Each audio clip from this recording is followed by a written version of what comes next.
Yo, what's up guys? Selamat datang di channel kami Experience Guide ID. Di video start series kami kali ini akan membahas tentang vlogging video kamera DJI Pocket 2. Seperti biasa, video ini akan terbagi menjadi 5 segmen, yaitu What You Get, Pros and Cons, Tips and Tricks, Owning Experience, dan Conclusion. Sebelum masuk ke segmen pertama, jika kalian menyukai video ini, silakan like, subscribe, dan nyalakan notification bell untuk mendapatkan notifikasi mengenai video-video terbaru kami. Di segmen What You Get, hal yang kalian dapatkan saat membeli produk ini adalah kemasan putih berdimensi setara dengan visi kamera.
Case kamera berwarna abu-abu.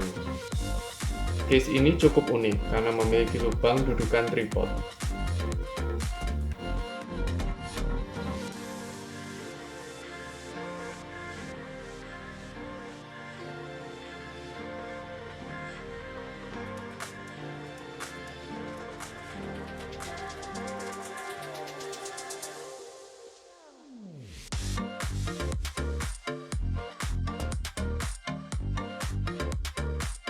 Kamera DJI Pocket 2 dengan fisik yang sangat kompak. Bagian paling atas adalah modul lensa dan gimbal mekanik yang dapat bergerak secara fleksibel. Di bagian tengah depan kamera ini terdapat area jack aksesoris, tombol dengan titik merah sebagai tombol rekam, dan tombol power on yang juga berfungsi sebagai tombol function. Di bagian tengah samping kanan terdapat tombol power on off.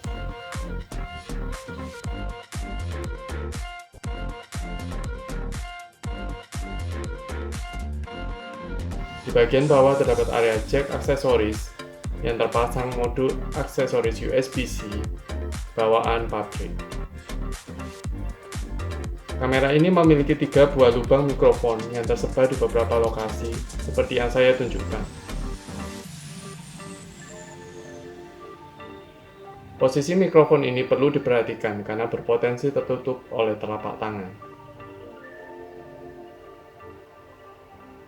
Aksesoris joystick terdiri dari 2 tombol. Tombol pertama adalah tombol joystick. Tombol kedua adalah tombol pengaturan fungsi joystick yang dapat mengubah fungsi joystick antara pan tilt dan zoom. Aksesoris USB-C konektor untuk menghubungkan kamera dengan smartphone Android.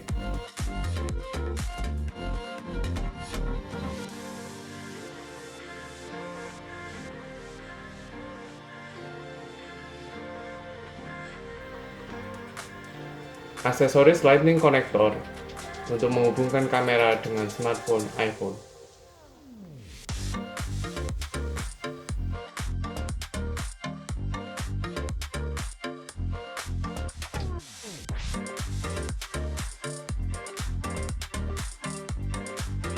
Tali strap untuk mengaitkan kamera dengan pergelangan tangan sehingga tidak mudah terjatuh.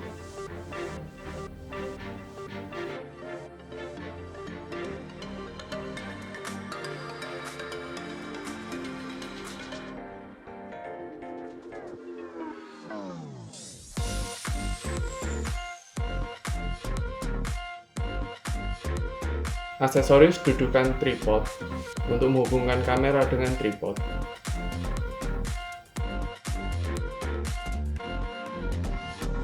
Kabel charge USB-C to USB untuk mengisi ulang daya baterai kamera dan menghubungkan kamera dengan PC atau laptop.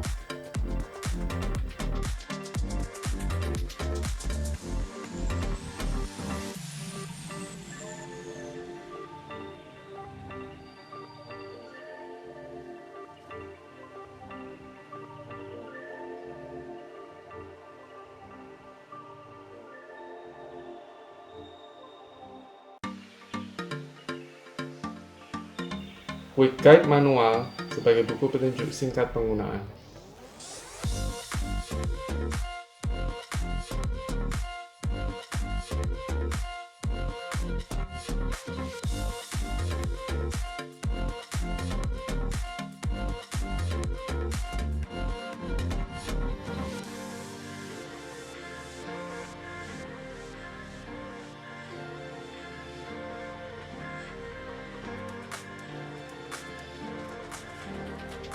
Warranty card dari TAM, karena kami membeli kamera ini dari official store DJI di online marketplace.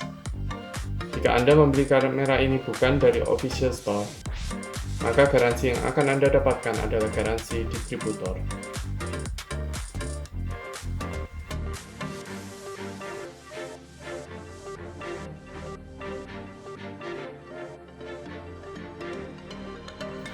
Segmen berikutnya yaitu pros and cons. Pros dari alat ini adalah: yang pertama, dimensinya yang sangat kompak. Sesuai dengan namanya yaitu DJI Pocket 2 dengan dimensi panjang 12,47 cm. Alat ini dapat dengan mudah masuk ke saku baju Anda. Beratnya juga sangat ringan jika dibandingkan dengan smartphone hanya 117 gram saja, sehingga memudahkan saat dibawa dan digunakan. Yang kedua, stabilisasi mekanik dengan gimbal. Memastikan video hasil rekaman Anda tetap halus saat Anda bergerak dan saat kondisi kurang cahaya. Kehalusan dengan stabilisasi mekanik jauh lebih baik dibandingkan dengan fitur stabilisasi elektronik atau bahkan stabilisasi optikal kamera smartphone saat ini, terutama saat kondisi kurang cahaya. Yang ketiga, mode Pro untuk pengaturan setting kamera secara manual. Poin ini adalah pros bagi Anda yang menginginkan kendali penuh atas hasil perekaman video Anda. Pengaturan FPS yang lebih bervariasi, shutter speed, dan ISO dapat membantu Anda mendapatkan hasil rekaman video sinematik. Yang keempat, harga terjangkau. Jika Anda membutuhkan kamera dengan kapabilitas perekaman video yang mumpuni, yang setara atau bahkan lebih baik dari kamera smartphone flagship berharga 15 hingga 20 jutaan, namun dengan budget ekonomis, maka kamera ini dengan MSRP 6 juta rupiah bisa menjadi alternatif yang sangat patut dipertimbangkan.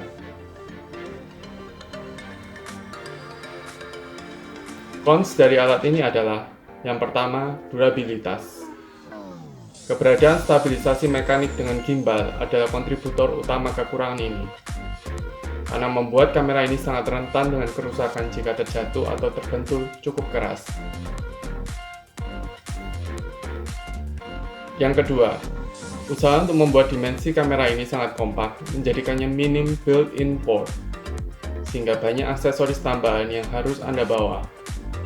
Yang terutama adalah absennya built-in mode Wi-Fi atau Bluetooth untuk koneksi nirkabel dengan smartphone, sehingga Anda harus membeli aksesoris terpisah yang cukup mahal. Yang ketiga, daya tahan baterai buruk. Dimensi yang kompak hanya dapat mengakomodasi kapasitas baterai kecil, sehingga Anda harus bersiap membawa power bank jika tidak ingin kehabisan baterai saat melakukan perekaman berdurasi panjang. Berdasarkan spesifikasi resmi, waktu operasi baterai untuk mode 1080p 24 frame per second selama 140 menit. Berdasarkan pengalaman kami, ketahanan baterai untuk perekaman 4K 24 frame per second hanya berkisar 60-70 menit saja. Yang keempat adalah temperatur. Kamera terasa cukup hangat saat perekaman 4K 24 frame per second setelah sekitar 20 menit. Hal ini cukup dapat ditoleransi untuk kebutuhan vlogging, namun tidak cocok bagi Anda yang membutuhkan kamera untuk kebutuhan perekaman dengan durasi ekstra panjang. Yang kelima, tidak ada night mode. Absennya mode ini membuat Anda harus mengatur setting secara manual saat kondisi kurang cahaya. Mode auto dari kamera ini membuat hasil rekaman video memiliki banyak noise.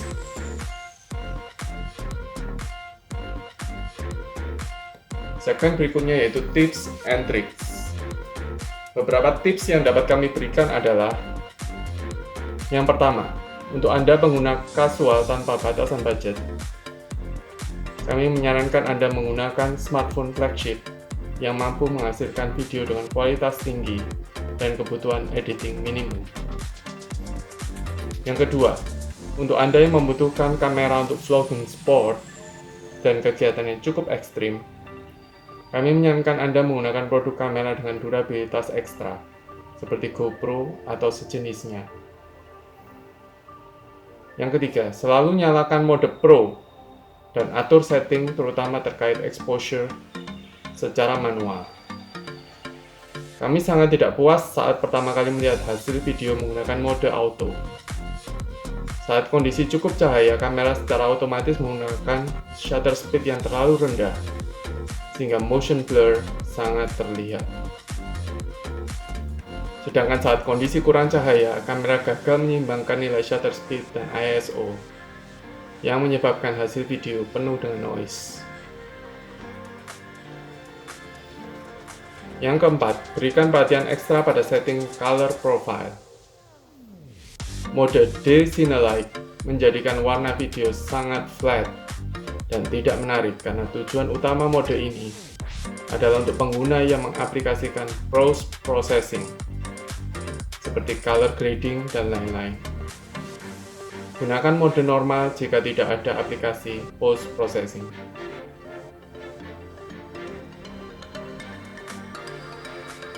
Yang kelima, gunakan ND filter. Kamera ini tidak memiliki setting aperture. Jika Anda menginginkan hasil video sinematik dengan prinsip shutter speed 2 kali nilai frame per second, sedangkan Anda tidak dapat mengatur nilai aperture, maka dapat dipastikan satu-satunya solusi untuk mengatasi overexposure saat kondisi cukup cahaya adalah melalui ND filter. Aksesoris ini harus dibeli terpisah. Segmen selanjutnya adalah owning experience. Pengalaman kami menggunakan produk ini sejauh ini masih belum memuaskan. Hal ini disebabkan pemahaman kami yang rendah dalam hal setting kamera untuk videografi. Seiring dengan bertambahnya pemahaman kami akan setting kamera ini, maka kami optimis dapat menghasilkan video dengan kualitas yang lebih tinggi lagi. Berikut ini kami sajikan beberapa sampel video yang kami ambil menggunakan kamera ini.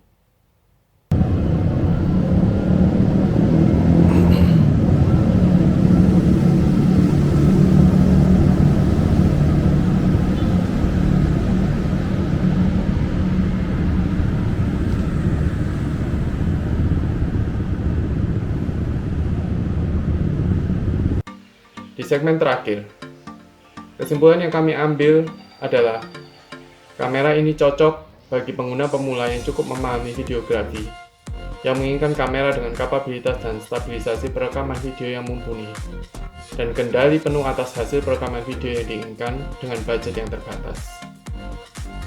Demikian ulasan kami mengenai kamera DJI Pocket 2. Nantikan video part selanjutnya tentang pembahasan lebih dalam mengenai pengoperasian kamera ini. Terima kasih sudah menonton.